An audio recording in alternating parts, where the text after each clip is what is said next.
সম্মানীয় দর্শক, আসসালামু আলাইকুম। আপনারা কে কোথায় দেখতেছেন আশা করি কমেন্ট করে জানাবেন। আমরা আলু তোলার জন্য এসে দেখেন পুরো আলু খেয়েছি, আমাদের লং ভিডিওতে দেখতে পারবেন। আর এটা হচ্ছে দেখেন এই কাঁচা বাদাম, একদম কাঁচা বাদাম ভাই, ভাজা বাদাম। সেই কাঁচা বাদাম কিন্তু ভাজছে কি পুড়ছে, অনেকে তো ভাইজা খান। এই বাদাম কিন্তু পোড়া হয়েছে, দেখতেছেন যে বাদাম কিরম লাগতেছে কাকা,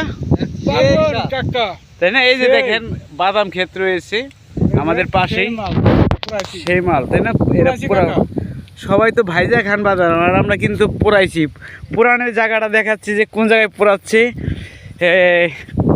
এই যে পুরানের দুইজন কারিগর, এই যে দুইজন পোড়াইছে বাদাম।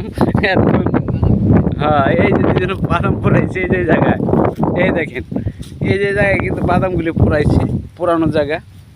তো দর্শক, ভিডিওটা কীরকম লাগলো অবশ্যই আপনাদের মতামত জানাবেন। আপনারা অনেক ভিডিওই দেখেন, আমরা কিন্তু যা দেখাই বাস্তবে দেখাই। আর আমরা ভাইরাল হওয়ার কারণে কিন্তু করি না যে অনেকে বালি মাটি অনেক কিছু খায়, আমরা কিন্তু তা খাই না। আমরা যা খাই ফ্রেশ জিনিসই খাই, যে দেখতেছেন। আর যে আমাদের আলু বস্তায় ভরতেছে, দেখতেছেন আলু।